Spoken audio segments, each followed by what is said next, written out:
Ziua bună, dragii mei, și un 2024 cu cât mai multe realizări și împliniri, atât pe plan personal cât și profesional vă doresc. Celălalt video pe tema narcisismului și a tulburărilor de personalitate, chiar dacă l-am postat pe 2 ianuarie, era înregistrat de dinainte, de aceea nu conținea o urare pentru noul an. Așa că profit de acest video făcut acum în ianuarie pentru a vă ura un nou an fericit și fără narcisiști și psihopați în viețile noastre în acest an. Astăzi vă voi răspunde la o întrebare pe care unii dintre voi mi-ați lăsat-o în comentarii și care vă interesează, în special pe cei care aveți copii. Întrebarea sună așa: cum să protejez copiii de tatăl lor narcisist dacă din anumite motive nu mă pot despărți de el și trebuie să trăiesc cu el și cu copiii în aceeași casă? Răspunsul este valabil și pentru cei care încă locuiți cu narcisistul sau cu narcisista și cu copiii sub același acoperiș, dar și pentru cei care v-ați despărțit sau v-ați separat de narcisist sau de narcisistă, însă aveți copii în comun de care trebuie să vă ocupați amândoi, chiar dacă nu mai sunteți împreună.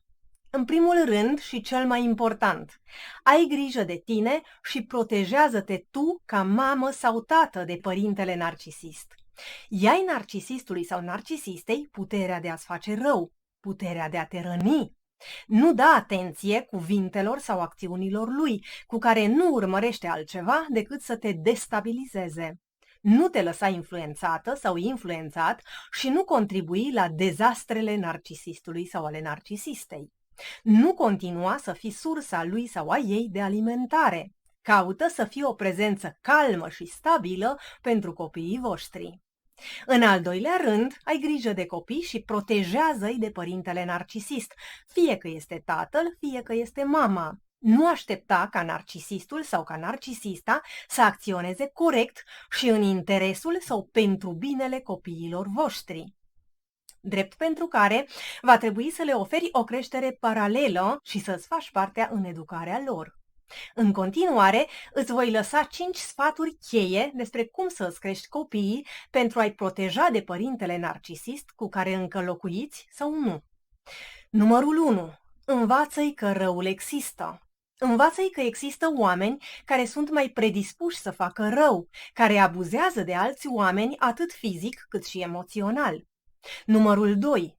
Validează-le emoțiile. Nu le amputa emoțiile, nu le amputa sentimentele, ci mai degrabă validează-le. Învață-i să își asculte propriile nevoi și emoții. Trebuie să fie conștienți de ceea ce simt.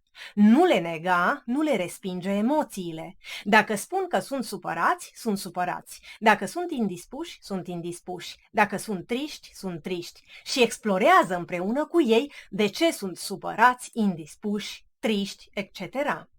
Numărul 3. Lucrează la empatia lor. Învață-i să fie empatici și spune-le că există oameni care nu au empatie. Pentru că fiecare dintre noi, de la o vârstă foarte fragedă, credem că așa cum sunt eu, așa este și cel de lângă mine sau cel din fața mea. Și nu este așa. Arată-le iubire și empatie, tu ca părinte, pentru ca ei, la rândul lor, să învețe să iubească și să empatizeze.